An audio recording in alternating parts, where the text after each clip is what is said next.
Sabi nga ng isang kritiko ng Senado noong mga panahong yon, wala daw karapatan ng Senado utusan ng Kamara at tanungin ng Kamara kaugnay ng 1-year ban.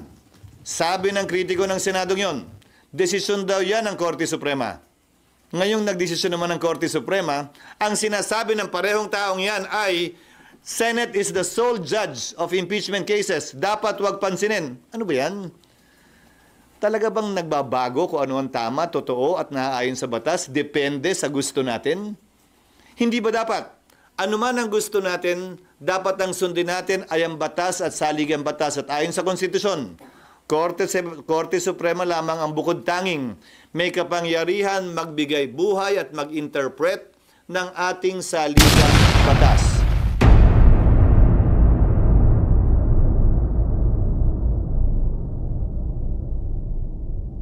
Kikita ng ating mga kababayan kung saan at bakit nga ba ginagawa ang mga partikular na bagay. Sir, pag-uusapan din ba yung ruling sa Supreme Court sa impeachment mamaya sa caucus at ano yung personal position mo doon? Wala sa agenda, subalit tiyak ko mapag-uusapan yun dahil imposible namang hindi. That is considered what we may call the elephant in the room.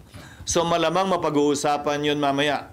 Salamat sa tanong. Iba ang aking personal na opinyon kaugnay sa magiging posisyon ng Senado. Tulad ng sinabi ko kahapon, kung hindi pa kayo inaantok kahapon, ay hindi, umaga pa lang yan. Hindi porkit taga-pangulo ako ng Senado, kamay ko lamang ang nagdadala ng tiyempo at magdidikta ng direksyon ng Senado. We are a collective body and we will be deciding upon these matters collectively also through after deliberation and via a vote. Personally, ang posisyon ko ay bilang abogado ay ito. Nagdesisyon ng Korte Suprema, sang-ayon ka man doon o hindi, dapat ito'y sundin. Kung hindi, magkakaroon tayo ng constitutional crisis at baka tingnan tayo ng mga karatig bansa natin at ibang tao na isang banana republic kung saan sinusunod lamang natin yung mga gusto natin. Ilang pananaw pa kaugnay sa desisyon ng Korte Suprema. 5 sa 11 pinag-utos ng Korte Suprema na isumite ng Kamara ay kabilang sa order o kautusan ng Senate Impeachment Court mismo kaugnay sa compliance ng Kamara sa 1-year ban. Sabi nga ng isang kritiko ng Senado noong mga panahong yon, wala daw karapatan ng Senado utusan ng Kamara at tanungin ng Kamara kaugnay ng 1-year ban. Sabi ng kritiko ng Senado yon, desisyon daw yan ng Korte Suprema. Ngayong nagdesisyon naman ng Korte Suprema, ang sinasabi ng parehong taong yan ay Senate is the sole judge of impeachment cases. Dapat wag pansinin. Ano ba yan? Talaga bang nagbabago kung ano ang tama, totoo at naaayon sa batas? Depende sa gusto natin? Hindi ba dapat? Ano man ang gusto natin, dapat ang sundin natin ay ang batas at saligang batas at ayon sa konstitusyon. Korte Suprema lamang ang bukod tanging may kapangyarihan magbigay buhay at mag-interpret ng ating saligang batas. May mga parte din naman ng desisyong hindi ako sang-ayon. Pero kung babasahin natin ang lubusan, kabilang yung mga separate opinions, halimbawa, may mga concurring opinion doon na nagsabing hindi daw tatawid ang impeachment complaint sa susunod na Kongreso. Taliwas yan sa aking pananaw, pero ito'y concurring opinion at hindi bahagi ng majority opinion. Pero nakita ko bilang abogado, na minsan ang mga concurring opinion nagiging bahagi ng majority decision sa mga sumusunod na kaso pa. Having said that, maski yung mga puntong yon ay dinala at ika nga sinundan yung ilang concerns din ng Senado kaugnay sa paghiling sa House. Na desidido pa ba kayo dito sa impeachment complaint na to sa ilalim ng 20th Congress? Dahil hindi otomatiko yon. Ayon sa dalawang separate concurring opinion sa dalawang mahistrado, binanggit nila yon sa kanilang opinion. Ulitin ko, ito'y pagpapasyahan namin pero wala ako nakikitang rason at dahilan personally para hindi namin sundan at sundin ito. Maliwanag ang desisyon ng Korte Suprema. The impeachment complaint is null and void ab initio. Ab initio meaning from the beginning. Nakasaad din sa desisyon ng Korte Suprema, hindi nagkaroon mula't mula ng jurisdiction ang Senado doon sa impeachment complaints dahil sa paglabag sa Bill of Rights, particular due process of law. Pangatlo, sinabi din ng Korte Suprema, immediately executory ang desisyong ito. Ngayon, narinig ko pinag-uusapan ng ilang mga bagay, kaugnay ng reconsideration, kaugnay ng pag-file ng pag-apply ng ilang mga prinsipyo sa batas, kabilang ng Doctrine of Operative Fact, pero hindi natin maialis na alam ng Supreme Court ang lahat ng ito. Ang Doctrine of Operative Fact, Korte Suprema mismo ang nagbaba niyan bilang exception sa null and void ab initio ruling nila sa mga nagdaang kaso. So kung nais nilang gamitin yan, edi ginamit na sana nila dito. Pangalawa, tapusin ko lang. At pangalawa, kaugnay sa paglabag ng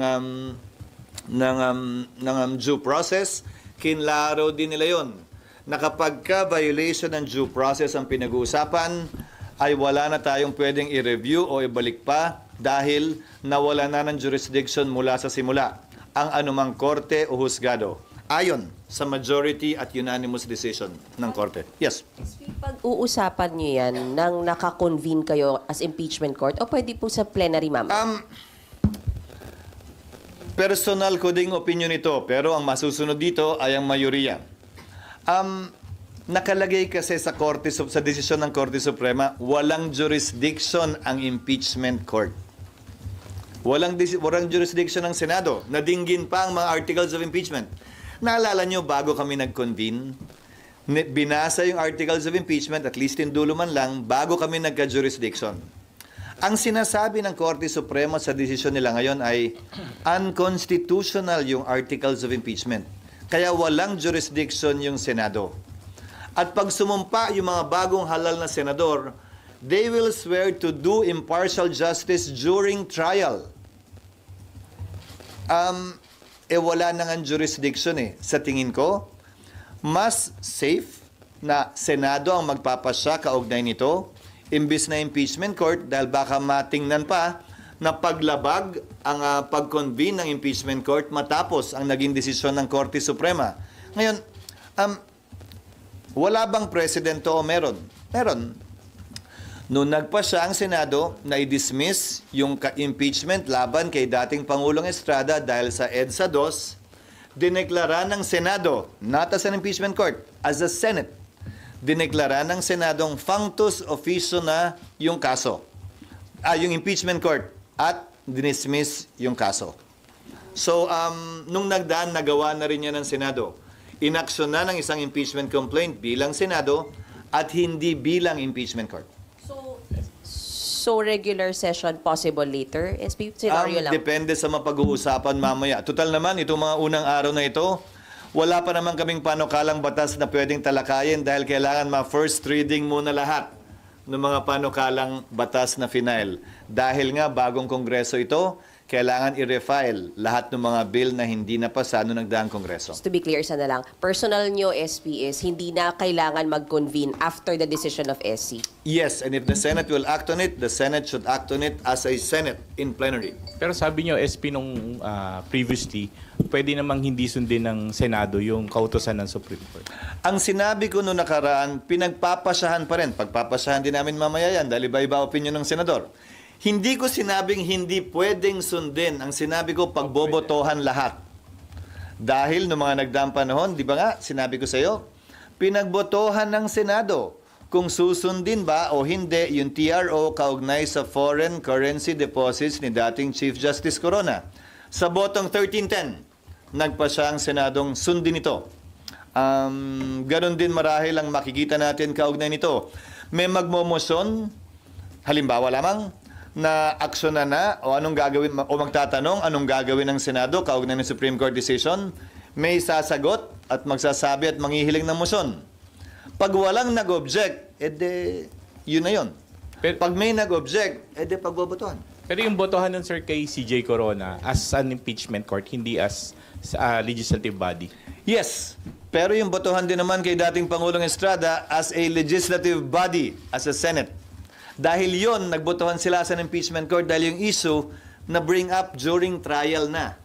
Hindi naman tiniro yung buong proceedings. Ang tiniro yung pagbubukas, yung pag-issue ng subpoena doon sa foreign currency deposits as part of the trial. Sir, some are saying na kung inaksyonan niya nung February, sana tapos na yung impeachment, hindi na pag- Babalik na rin ko, kung inaksyon na namin, at anong itsura namin ngayon na bawal pala lahat ng ginawa namin. Paano kung nag-convict ang Senado? Bawal naman pala lahat dahil nilabag naman pala yung Bill of Rights at right to due process ng nasasakdal. So babalik na rin ko, Sally. Baka naman kaya minamadali ito noong mga panahon yun ng iba? Ay dahil alam nilang may problema o maaaring magka-problema, rason para madali ng kamay namin. We exercised an abundance of care when it came to that, not wanting to violate any constitutional provision and juxtapose that to what the House did after the Supreme Court decision.